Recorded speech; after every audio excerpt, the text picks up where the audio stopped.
द्रव्येषु लोष्टवत् आत्मवत् सर्वभूतेषु यः पश्यति स पश्यति आत्मवत् सर्वभूतेषु यः पश्यति स पश्यति। रक्षाबंधन की सभी को शुभकामनाएं।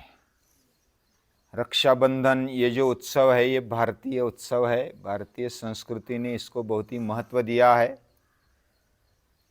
भाई दूज और रक्षाबंधन ये दो ऐसे उत्सव है, क्षण है, त्योहार है जिसके कारण हमारी संस्कृति अच्छी तरह से खड़ी है।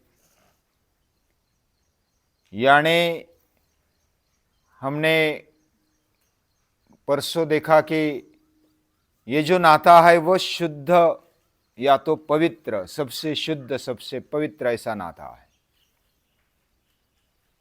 और इस दिन ये जो श्रावणी पूर्णिमा है, इस दिन दो तीन उत्सव आते हैं। एक तो राखी पूर्णिमा, यानी भाई बहन राखी बांधते हैं।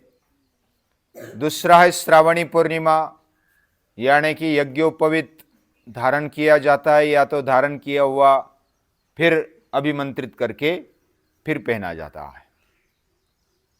और तीसरा उत्सव होता है सागर पूजन, यानी जो उफान आता है समंदर में पूर्णिमा के दिन और बारिश की ऋतु है तो ज्यादा उफान आता है। तो ऐसे उफान आए हुए समंदर को जो मच्छीमार या तो समंदर के किनारे रहने वाले वह सागर की पूजा करते हैं। सागरे सर्वतीर्थानि, नदी पवित्र है, नदियां पवित्र है। वह कहाँ मिलती है? सागर में मिलती है। तो पवित्र, सबसे पवित्र ऐसी नदियां वो सभी को पवित्र कर देती है, स्वयं पवित्र होती है, वह सागर में मिलती है। तो सागर भी पवित्र हो जाता है, वो पवित्र है ही। सागरे सर्व तीर्थानि, सभी तीर्थ सागरों में जमा होते हैं और इसलिए सागर में तीर्थ, सभी तीर्थ माना जाता है। तिर्यते असौ, जो तरता है, जो तराता है, वह तीर्थ माना जाता है। जिन विचारों के कारण, जिस भाव के कारण, जिस ऊर्जा के कारण हमारा जीवन तर जाता है वह तीर्थ होता है। और ऐसा तीर्थ, सभी तीर्थ सागर में माने जाते हैं। तो तीन उत्सव हो गए। कौन से? राखी पूर्णिमा, दूसरा श्रावणी पूर्णिमा, यज्ञोपवीत बदलने का और नया धारण करने का समय, और तीसरा सागर पूजन। तो ये जो इन तीनों में कॉमन क्या है? कॉमन है शुद्धता, पवित्रता। यानी हमारा मन अंतःकरण शुद्ध रहे, पवित्र रहे, इसके लिए हमारे ऋषियों ने अलग अलग उत्सव किए और अलग अलग बहाना करते हुए हमारा जीवन शुद्ध और पवित्र बने, शुद्धाति शुद्ध बने, इसके लिए प्रयास किए हैं। और रक्षाबंधन में भी भाई बहन का नाता यह शुद्ध और पवित्र माना जाता है। शुरुआत में ऐसी अलग अलग कहानियां हैं, लेकिन जो श्री कृष्ण के बारे में और द्रौपदी के बारे में कहानी है, श्री कृष्ण अचानक उसको लगा, छुरी लगी, चाकू लगा, कुछ ना कुछ लगा हाथ में और खून बहने लगा। ये देखकर रुक्मिणी आदि जो रानियां थी ना, वो दौड़ने लगी कुछ देखने के लिए कि कुछ कपड़ा मिल जाए, बांध दे फटाफट, क्योंकि खून बह रहा था। तो द्रौपदी ने विचार नहीं किया। द्रौपदी ने देखा तो तुरंत अपना जो शालू था उसको फाड़ दिया और तुरंत उसको बांधा। बाकी तो देखती रह गई, मिलता था नहीं मिलता था, तो बाद में फिर आ गई। तब तक तो द्रौपदी ने फटाक करके अपना शालू ही, अपनी जो साड़ी थी उसको फाड़ दिया और बांध दिया तुरंत। अभी ये जो प्रेम में जो तीव्रता होती है, जो अत्यंत तीव्रता होती है कार्य करने की, कुछ मदद करने की, कुछ निस्वार्थ भाव से सेवा करने की, ये बहुत ही हमारे संस्कृति ने उसको मान भी दिया और ये मूलतः शुद्ध है, पवित्र है। बस कुछ विचार नहीं किया, मेरी साड़ी, मेरा शालू महंगा है, कैसे फाड़ू, ये विचार तब नहीं आता। बस अभी क्या करना चाहिए, किधर जाएंगे, किधर भागेंगे, तो तुरंत मन में आया और फाड़ दिया। वो भरजरी था, शालू महंगा था, ये विचार द्रौपदी नहीं करती है। तो वो सगे बहन से भी बढ़कर नाता द्रौपदी और कृष्ण का देखने को मिलता है, इसलिए उसको कृष्णा भी कहा जाता है। और जैसे इधर तो ऐसा हमने जो श्लोक देखा, एन बद्धो बलि राजा दानवेंद्रो महाबल तेनत्वाम अनुबदनामी रक्षे माचल माचल, यानी जब बहन राखी बांधती है तो ये श्लोक बोलती है कि हे रक्ष, हे धागे, हे भाई, तू मेरा रक्षण कर और चलित न हो जा, इधर उधर इंद्रियों के चंगुल में, भौतिक चीजों के चंगुल में फंस मत। ये जो पवित्रतम धागा है ना, रेशम का धागा, इस धागे ने, ये धागा कौन सा है, ये भगवान के प्रेम का धागा है।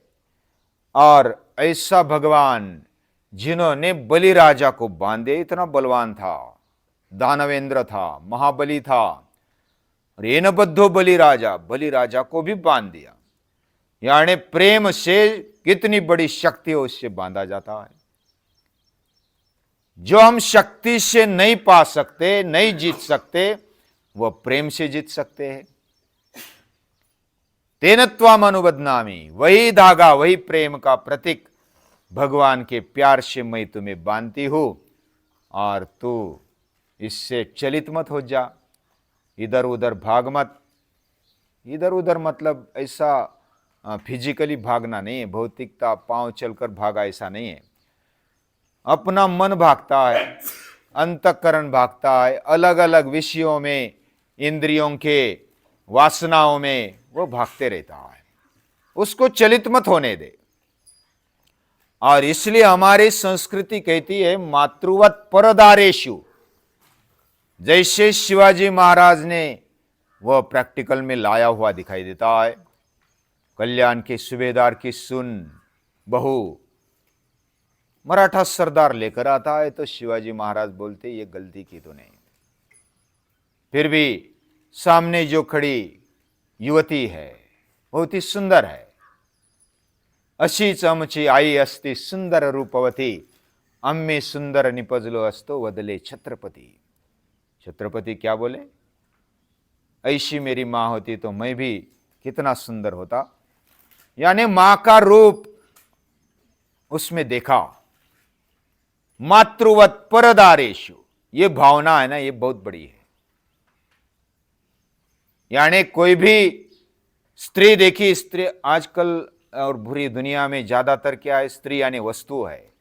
और कोई कोई तो ऐसा मानते स्त्री को आत्मा ही नहीं है, वो वस्तु है, खिलौना है, और उसके साथ कैसा भी खेले, उसको मार दे, उसको कुछ नहीं, वो तो बस उपयोग के लिए, उपभोग के लिए। ऐसा मानने वाले कई जो संस्कृति है वो नष्ट हो गई।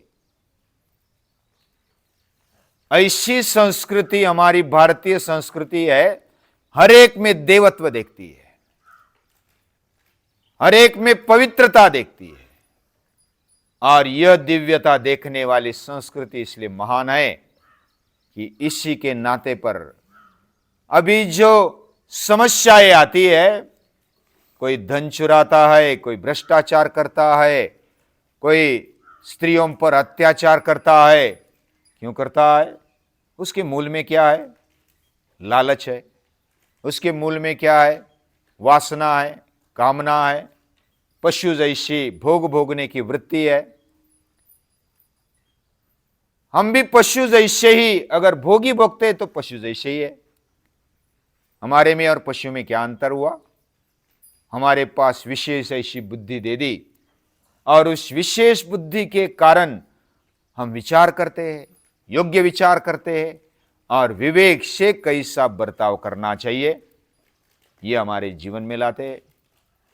तो इस पवित्र ऐसे नाते को हमारी भारतीय संस्कृति ने फाउंडेशन में रखा है। और इसलिए रामायण काल में देखो, या तो जो भी शुद्ध और पवित्र काल माना जाता है, सुवर्ण काल माना जाता है, जिधर स्त्री सुरक्षित है और उसके प्रति उच्चतम ऐसी भावना है, पूजनीय ऐसी भावना है। यत्र नार्यस्तु पूज्यन्ते रमन्ते तत्र देवताः, उधर देव रहते हैं। तो इस प्रकार मातृवत परदारेषु परद्रव्येषु लोष्टवत आत्मवत सर्वभूतेषु, मैं जैसा हूं बाकी वैसे ही है। आत्मवत सर्वभूतेषु यप पश्यति स पश्यति, ऐसा जो देखता है वही सही अर्थ में देखता है। यानी हमारी दृष्टि बदलनी चाहिए, हमारे विचार बदलने चाहिए, हमारे भाव बदलने चाहिए, जो शुद्ध होने चाहिए। और शुद्ध और पवित्रतम भाव, ये भाई बहन का नाता, या तो माँ पुत्र का, पुत्री का नाता जो है, वो शुद्ध ऐसा नाता है, शुद्ध ऐसा भाव है, संबंध है। उसी संबंध को हमारी संस्कृति ने जगह दे दी है। और सागर पूजन में भी शुद्धता, पवित्रता है, वो तीर्थ है। और जब श्रावणी पूर्णिमा के दिन यज्ञोपवीत बदलते हैं, तो उसमें क्या है, उसमें भी एक दृष्टिकोण है कि हमारे अंदर वह शुद्ध पवित्रतम ऐसा तत्व रहता है और वो हमारे साथ हमेशा रहता है। ये जागृति करने के लिए यज्ञोपवीत पहना जाता है। ये बाह्य प्रतीक है यज्ञोपवीत, सूत का धागा होता है, अलग अलग देव देवता उस पर स्थापित होते हैं, वेद स्थापित होते हैं, और उसको पवित्रतम धागा माना जाता है। और वो हमारे साथ हमेशा है। वह तत्व, वह तेज तत्व, वह परम शक्ति हमारे साथ है। इस पवित्रतम भावना से हमारे साथ, मतलब मेरे साथ है, आपके साथ है और सभी के साथ है। और इसलिए हमारा दृष्टिकोण बदल जाता है, विचार बदल जाते हैं, भाव बदल जाते हैं, क्रिया बदल जाती है। तो ऐसा पूरा जीवन बदल जाता है। ऐसे जीवन बदलने वाले को, महापुरुषों को नमस्कार है, प्रणाम।